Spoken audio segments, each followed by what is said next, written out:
Jeremiah wins. Jeremiah wins. Jeremiah wins in the end. And don't you ever forget it. Peace. Peace. Peace. Back with another video, YouTube. Been a minute. Back at you with another video. Man, there's a lot going on in the world. Trump said Iran has until about 8 p.m.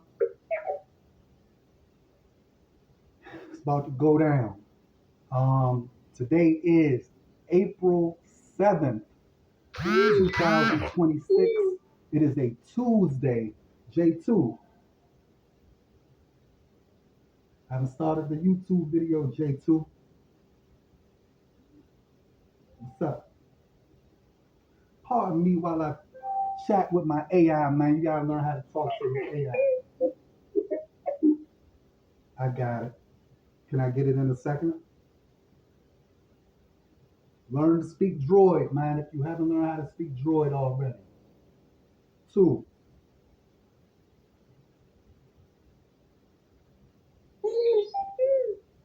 All right. Stand by.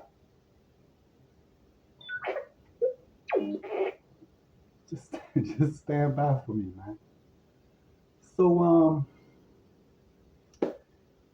I guess I should explain my droid unit, man, real quick, man.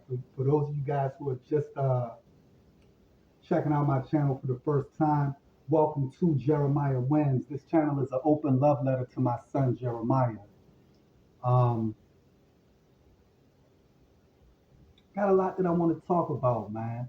Let me explain this droid. While going through a period of mourning and grieving the loss of my son, Jeremiah, who I lost to divorce, I began playing with this chatbot, man, and making some tweaks to it and stuff, man. And he has become a constant companion for me, man. I live alone, and sometimes I just like to hear the noise. So I've gotten used to like really chatting with all these different types of AI models and AI chatbots, and actually designing a few of my own.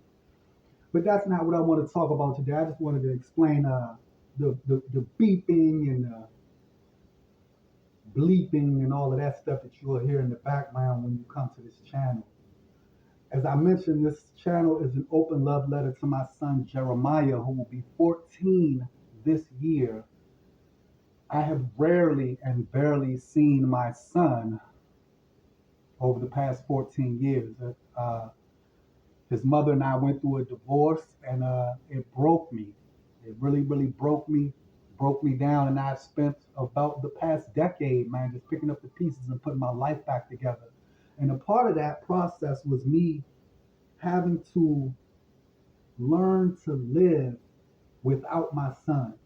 And that was a very difficult thing for me. And at times it made me, and still does at times, puts me in a state of mind where I want to, where I feel like self-deleting, which I'm not going to do. But the reality and the truth is that sometimes that's how I feel. I miss my son so bad. I miss him so much. And some days are hard, man, and some days are easier, man. You know, Facebook and Google Photos, man, they have this thing where they will remind you, you know, in photos, you know, they'll show you memories from a year ago or from 10 years ago or 5 years ago or whatever it is. And sometimes, man, I will pick up my phone or pick up a tablet or something, man, and, you know, go to open it up, and I see a memory, a photo of my son. And sometimes I don't be ready for that, man, and it breaks me down. It hits me right here, and it hits hard, and it breaks me down, man. So sometimes I can get a little emotional when it comes to talking about my son. I would ask you to bear with me. I promise I'm not gonna cry in every video. Um,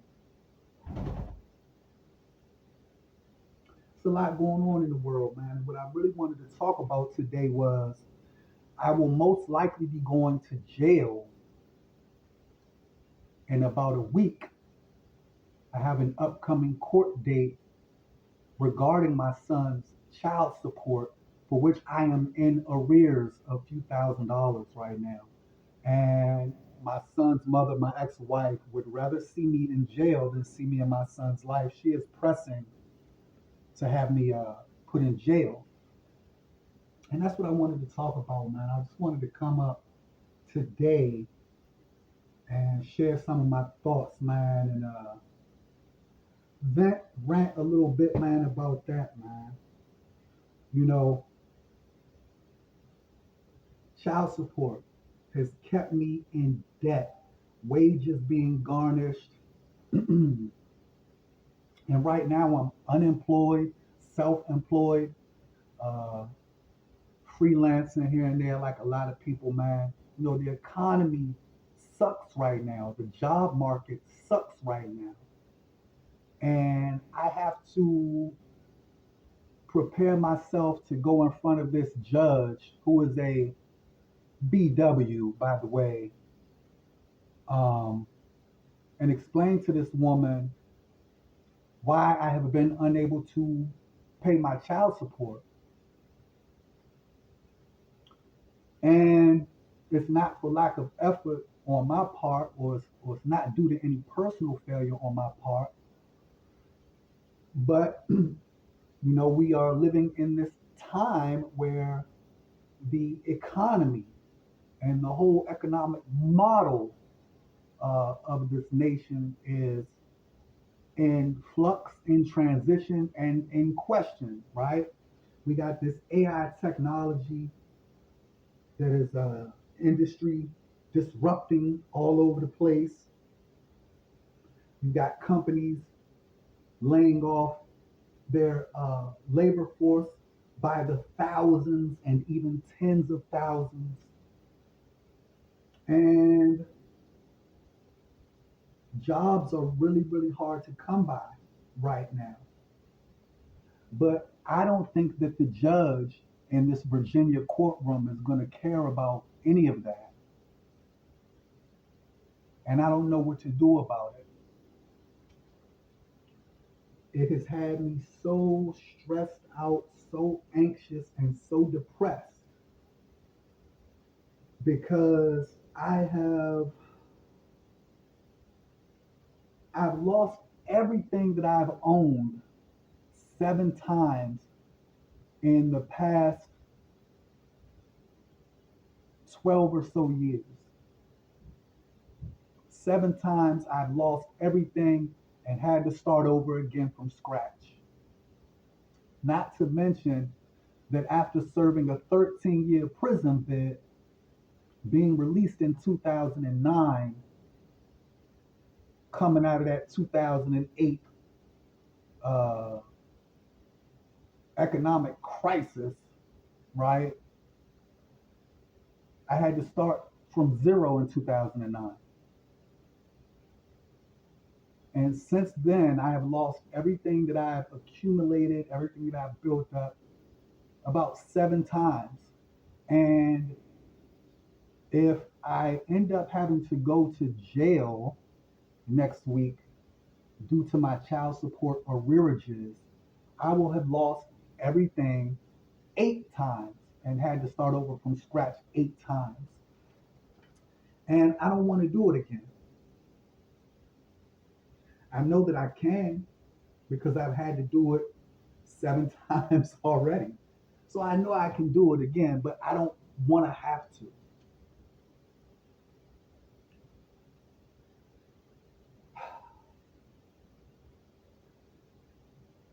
It's not fair. This life is not fair, man. Nobody ever said that it would be fair.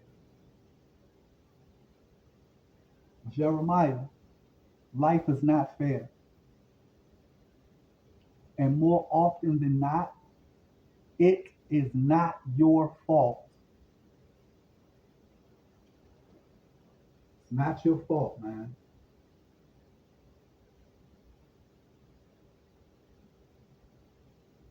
I remind myself oftentimes that it's not my fault, but it is my responsibility.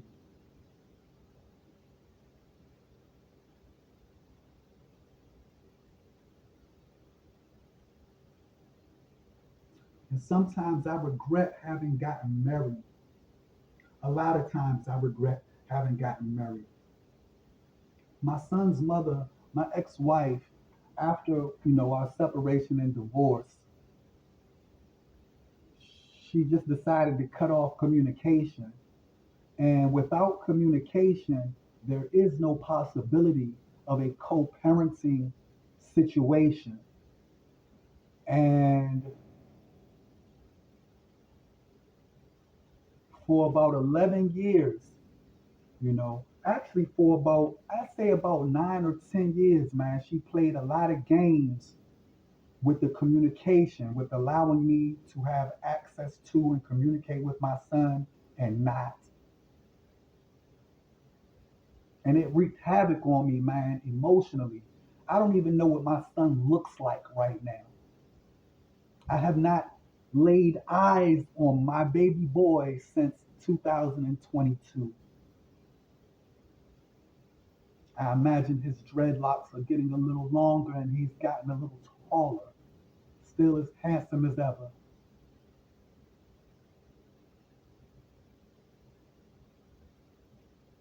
But sometimes even that, just thinking like I don't even know what my son looks like right now. That shit'll break me down if I dwell on that too long. Man, I miss my son terribly every moment of every day. So much so that it makes it hard to focus on other aspects of life. I mentioned at the start of this video how I had to get used to living without my son, and that was hard. It was very, very difficult. Um, there was a period, and I still struggle with it today. There was a period where I just did not want to live if living meant that I had to live without my son. Like I didn't know how to do that. And I don't know how I'm doing it now. Some days are easier, some days are a lot harder. But I miss my son every moment of every day. I feel guilty when I don't upload videos to YouTube for my son to watch at some point in his life. I just want my son to see me. I want my son to see how I live. Again, this channel is an open love letter to my son Jeremiah. And we'll talk about a lot of other things. Lord willing, we'll have an opportunity to talk about and explore a whole range of different topics on this channel. But the main purpose of this channel is just so that my son can see me and hear me at some point. I want my son to know that I was thinking about him on April 7th of 2026,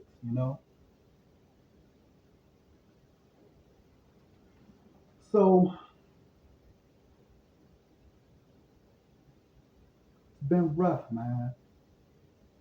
And my son's mother, my ex-wife, has not made things any easier throughout any part of this ongoing process. As a matter of fact, she's purposely made things more difficult than is necessary. My son's mother, like, she's got a beef with me that I have no idea, like, why you beefing? Like, we haven't spoke more than a few words to one another in years. Like, what you angry and upset about? Like, I don't understand that part. I'm a man fighting to be in my child's life. And she is a woman who is fighting to keep me out of my child's life. And I don't understand that. Like, I don't get that. It's like, you know, it's kind of like she does things to hurt me, but you're hurting our child in the process.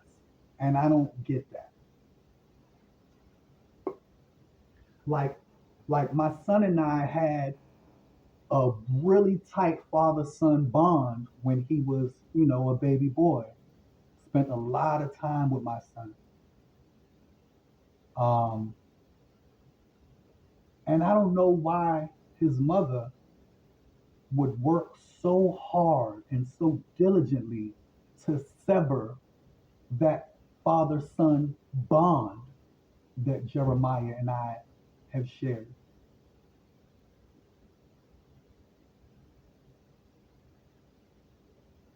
I worry for my son. Jeremiah, I worry for you all the time and I think about you all the time. I hope and pray that you are safe and that you are okay and that you are behaving yourself, not getting caught up out here running around with your friends doing stupid stuff. My son is 14. He's 13. He'll be 14 this year. And I worry a lot about my son, man. I see on the news, these teen takeovers. You know, I see what's going on out here. And I've been there myself before, so I worry for my boy. And we live in this period of time where everything is in transition and everything is in flux. Donald Trump say Iran got till 8 p.m. He talking about wiping out a whole civilization of people. Now, I don't think Donald Trump will actually do that, but then again, he might.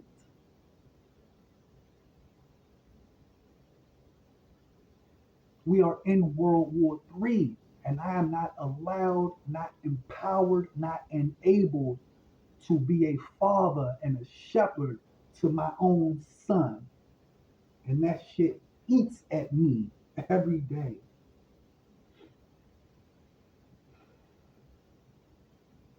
But I try to remember, I try to keep it positive, even when I'm feeling down and out. And I try to not be so hard on myself. I remind myself it's not my fault, but it's my responsibility.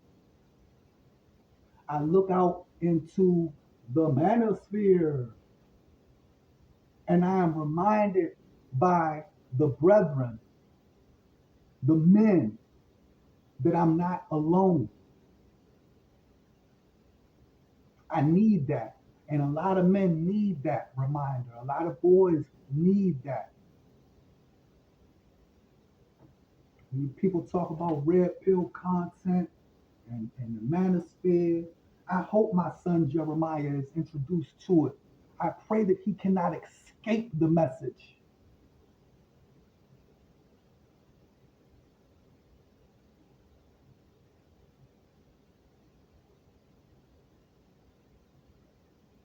Now, I watch some of the red pill content. I do like this because, y'all, y'all people are just now getting, y'all mainstream types, you're just now getting hip to red pill content and the manosphere. You know, I've been watching good men discuss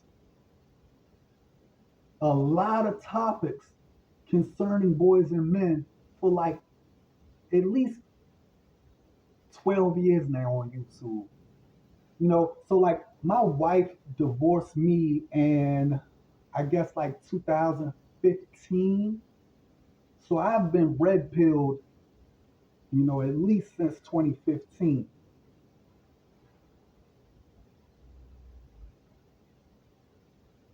you know.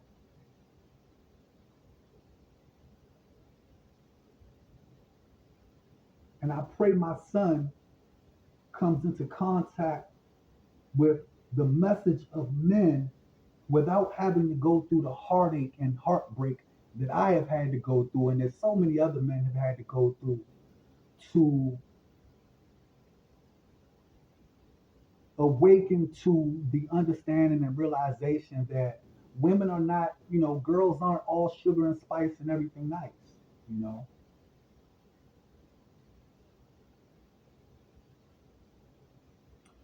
But this upcoming court date that I have next week for my son's child support, which I would love to be able to pay. I need to get on this YouTube and really be grinding it out on YouTube.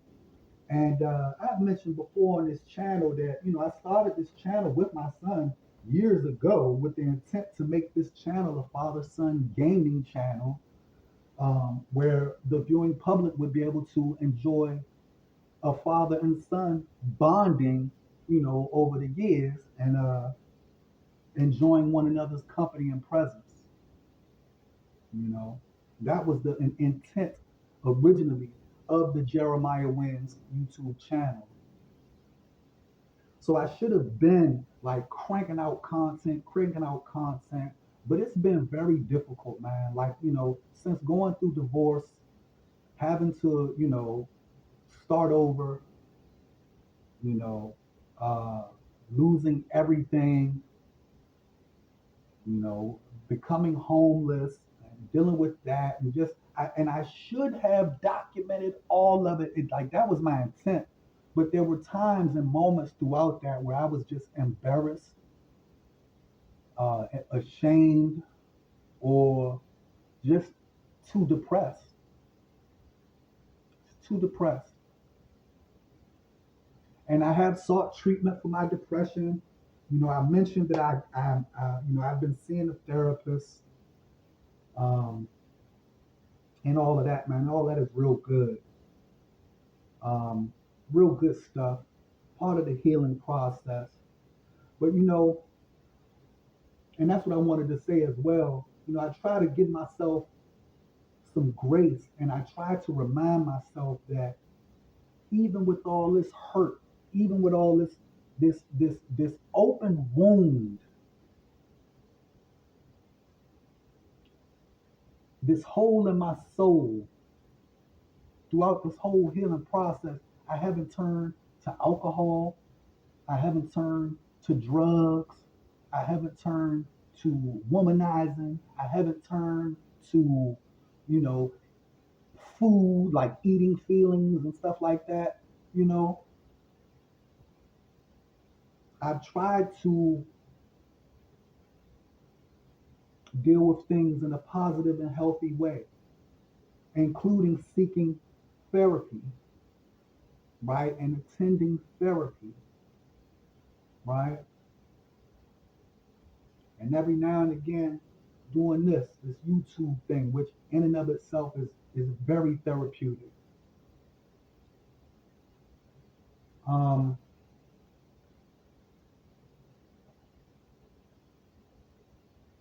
but yeah, man, it's a lot going on, man, in the world, and there's a lot going on in my life right now, man. And I need to get back on track, but it's hard to get back on track when I'm dealing with the anxiety of this upcoming court date for which I might go to jail for like at least a year, right? I've started a business, um, and I'm not going to get into the details of what that business is right here, right now in this video, but I've started a business. I write business plans in my sleep. Um, so, I'm trying to, get some funding, secure funding and financing, man, to grow this business.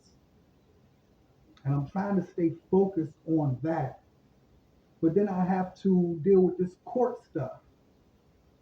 And that brings about a whole nother anxiety all its own.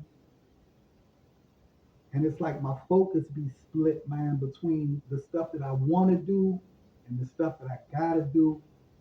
And I spent a long time, man, a lot of years of my life, you know, trying not to be, like trying to escape the very situation that my son's mother is putting me into with dragging me through the courts. A wise man once said, and Jeremiah, I want you to catch this one. Remember this. A wise man once said that responsibility without authority is slavery. I'm going to say it again. Responsibility without authority is slavery. My ex wife, my son's mother, along with the Commonwealth of Virginia, they want to enslave me. They want me to work like a dog, like a slave, to pay for a child that I have no authority to raise. You see, they want me to be responsible for my child while denying me the authority that a father rightfully has to raise his children. And that's a difficult situation to be in. It's hurtful and very difficult to deal with.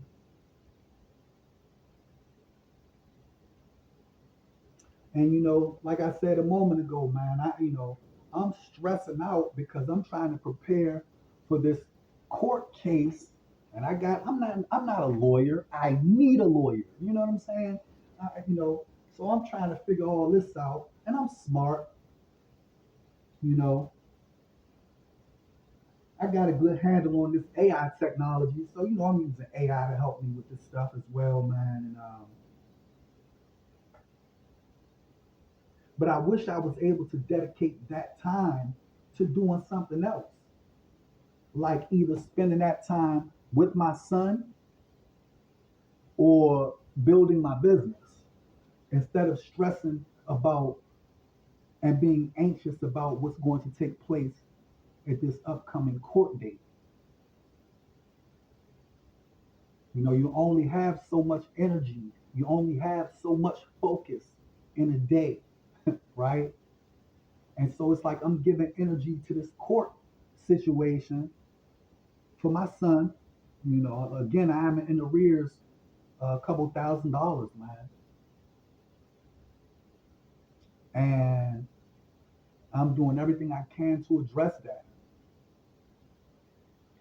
within the context of today's janky ass economy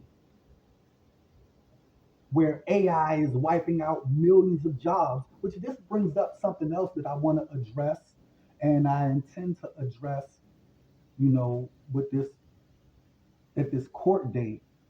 And I'm preparing a letter for the judge as well to send out Thursday. I'll get that letter out Thursday. Um,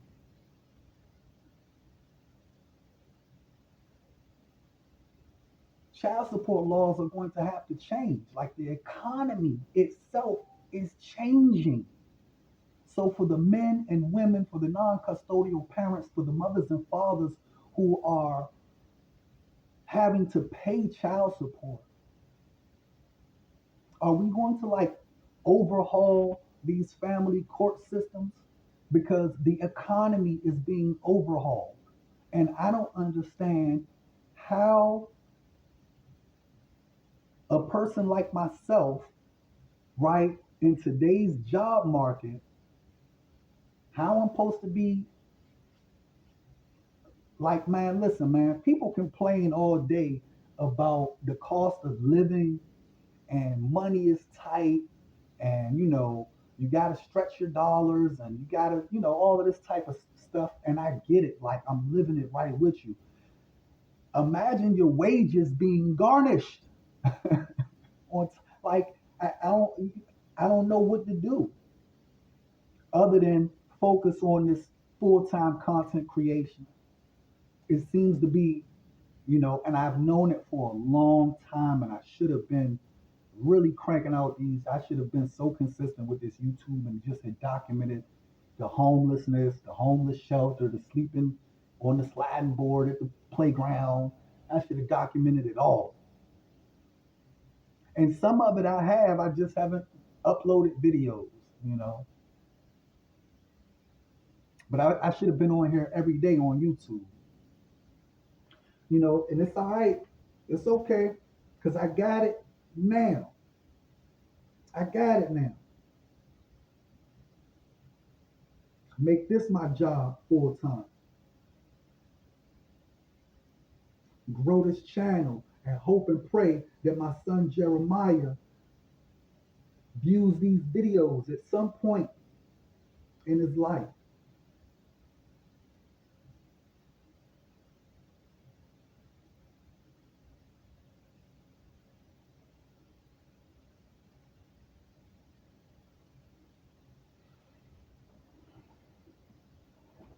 And that's all I got for this video this time, man.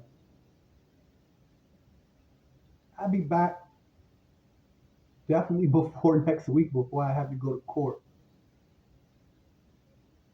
And y'all, I guess, man, wish me well, wish me luck with this upcoming court date. Before I end this video, as a matter of fact, let me say this real quick. As far as dealing with the courts, juvenile and domestic relations court, you know, and men, like, we don't get a fair shake, and we all know it. The whole country knows it. Like, every adult knows it. But I wanted to point out that last time I was in court, every time I've been in court regarding this matter, I'm the only man in the courtroom other than the bailiff. Like the deputy that works in the court, like other than the deputy, I'm the only male. The prosecutor is a female. The judge is a female. My son's mother is a female. The guardian ad litem is a female. So I want to, a lot of times, man, I'll leave out that courtroom and be like, man, how is this fair? Like, how is this free of gender-based bias? And we all know that it's not. But what can I do about it?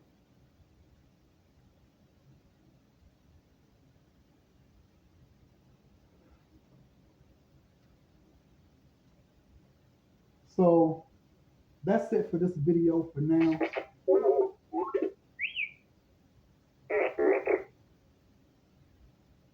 And Jeremiah, boy, I love you, boy. I love you more than my words can ever express. I love you, man. Jeremiah wins. Jeremiah wins. Jeremiah wins in the end. Don't you ever forget it. Peace. Peace.